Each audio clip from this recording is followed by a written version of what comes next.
안녕하세요. 자유교회 이진우 목사가 보내드리는 아침 묵상입니다. 오늘도 예수 그리스도의 향기를 내는 복된 하루가 되시길 바랍니다. 10월 16일 금요일 아침 묵상입니다. 오늘은 하나님만이 유일한 기준입니다 라는 제목으로 사무엘하 12장 19절로 25절의 말씀 묵상합니다. 다윗이 그의 신하들이 서로 수군거리는 것을 보고 그 아이가 죽은 줄을 다윗이 깨닫고 그의 신하들에게 묻되 아이가 죽었느냐 하니 대답하되 죽었나이다 하는지라. 다윗이 땅에서 일어나 몸을 씻고 기름을 바르고 의복을 갈아입고 여호와의 전에 들어가서 경배하고 왕궁으로 돌아와 명령하여 음식을 그 앞에 차리게 하고 먹은지라. 그의 신하들이 그에게 이르되 아이가 살았을 때에는 그를 위하여 금식하고 우시더니 죽은 후에는 일어나서 잡수시니 이 일이 어찌 됨이니까 하니 이르되 아이가 살았을 때에 내가 금식하고 운 것은 혹시 여호와께서 나를 불쌍히 여기사 아이를 살려주실는지 누가 알까 생각함이거니와 지금은 죽었으니 내가 어찌 금식하랴. 내가 다시 돌아오게 할 수 있느냐. 나는 그에게로 가려니와 그는 내게로 돌아오지 아니하리라 하니라. 다윗이 그의 아내 밧세바를 위로하고 그에게 들어가 그와 동침하였더니 그가 아들을 낳음에 그의 이름을 솔로몬이라 하니라. 여호와께서 그를 사랑하사 선지자 나단을 보내 그의 이름을 여디디아라 하시니 이는 여호와께서 사랑하셨기 때문이더라. 코비드-19 팬데믹 중에서 한 주간 고생 많으셨습니다. 힘든 시간을 보내는 모든 분들에게 하나님의 위로와 평강이 넘쳐나기를 축복하며 아침 묵상 시작합니다. 마땅히 전쟁터에 나가야 할 다윗이 전쟁터에 나가지 않고 예루살렘 궁전에서 늦게까지 자고는 저녁 때쯤 일어났습니다. 저녁 때 일어나서 한가로이 궁전 옥상을 거닐다 목욕하는 여인을 발견하고는 욕정에 사로잡힙니다. 욕정에 사로잡힌 다윗은 하룻밤의 로맨스를 위해 유부녀 밧세바와 간음했습니다. 하지만 하룻밤의 로맨스로 끝나고 말았어야 할 일이 밧세바의 예상하지 못한 임신으로 이어졌습니다.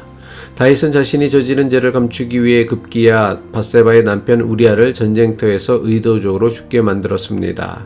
이 모든 다윗의 범죄가 지금 우리에게는 대단히 엄청난 사건처럼 여겨집니다. 하지만 다윗 왕이 살던 당시 상황에서는 다윗이 저질렀던 일들은 지금 우리가 생각하는 것처럼 그렇게 심각한 문제가 아니었습니다. 언제든지 일어날 수 있는 그런 사건이었습니다. 실제로 주변 국가의 왕들이라면 누구나 이런 일들을 서심없이 해왔습니다. 그래도 왕의 지도력이나 권위에는 아무런 문제가 생길 수 없는 그렇고 그런 사건이었습니다. 왜 그렇습니까? 왕이었기 때문입니다. 당시 왕은 신으로 여겨졌으며 왕은 백성을 섬기는 사람이 아니라 백성을 지배하고 다스리는 주인이라고 여겨졌기 때문입니다. 다윗과 밧세바의 사건은 엄청난 스캔들이었으며 그 스캔들을 감추기 위해 우리아를 전쟁에서 죽게 한 사건은 대단히 악한 일이었습니다. 하지만 다윗의 여러 아내나 신하들 가운데 누구도 다윗의 악행에 대해 아무런 문제를 제기하지 않았습니다. 모두가 다윗의 막강한 권세가 두려워 그저 침묵하였습니다. 물론 지금도 비슷한 일들이 여전히 반복되고 있으며 여전히 사람들 대부분은 힘있고 권세 있는 이들의 악행에 대해 침묵합니다.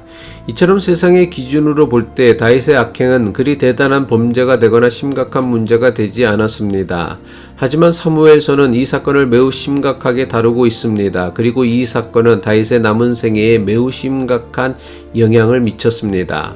다윗이 저지른 일은 주변 나라 왕들에게는 왕이라면 누구나 할 수 있는 그렇고 그런 사건이었지만 오직 성경만은 이 모든 다윗 왕의 행위를 매우 심각한 죄로 여기고 있습니다.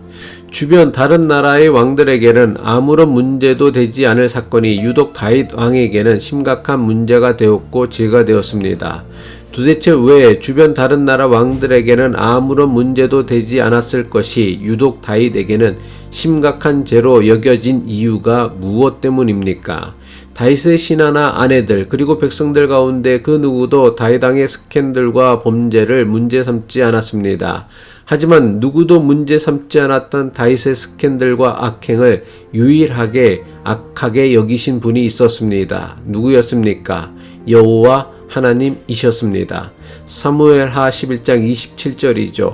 그 장사를 마침에 다윗이 보내어 저를 궁으로 데려오니 그 처가 되어 아들을 낳으니라. 다윗의 소위가 여호와 보시기에 악하였더라.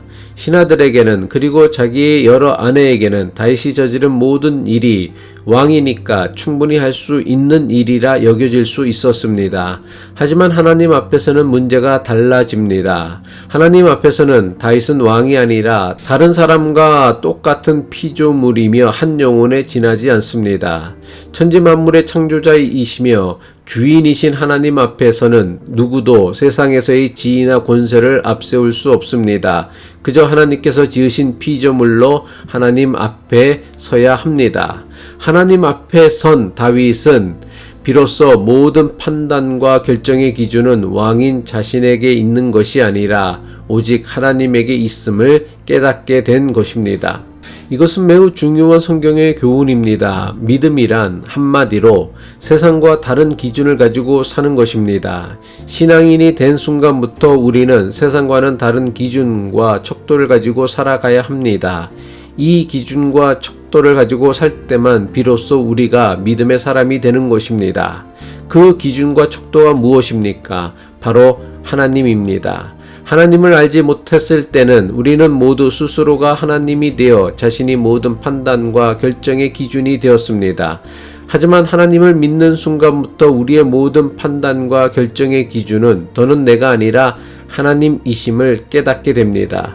결국 하나님을 믿는 믿음이란 하나님만이 나의 유일한 기준이 되는 것을 뜻합니다. 이것을 라틴어로는 코람 데오라고 합니다. 코람 데오는 하나님 앞에서라는 뜻입니다. 세상 사람들이 다 그럴 수도 있다고 말해도 모두가 다 그렇게 살아간다고 해도 하나님 앞에서 아닌 것은 아닌 것입니다. 세상 사람들이 다 괜찮다고 해도 하나님 앞에서 죄가 된다면 죄인 것입니다. 반대로 세상 모든 사람이 다 안 된다고 말하고 너에게는 아무런 소망이 없다고 말해도 하나님께서 회복시키시면 회복될 수 있습니다. 세상 모든 사람들이 다 안 된다고 해도 하나님께서 쓰시겠다고 하면 쓰임 받을 수 있습니다.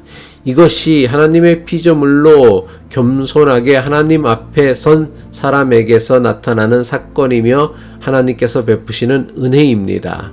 하나님을 믿는 사람이라면 반드시 가져야 할 하나님 앞에서라는 기준은 우리를 매우 불편하게 만들고 힘들게 할 수 있습니다. 세상 사람들은 별것 아닌 것으로 여기는 것에도 세상 사람들 누구나 다 하는 것에도 민감하게 반응하고 생각해야 하고 때론 죄로 인정하고 회개하는 것, 이것이 신앙이 주는 부담감이며 불편함입니다.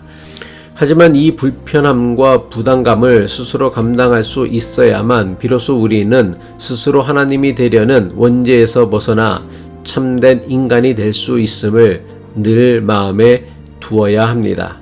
기도하겠습니다.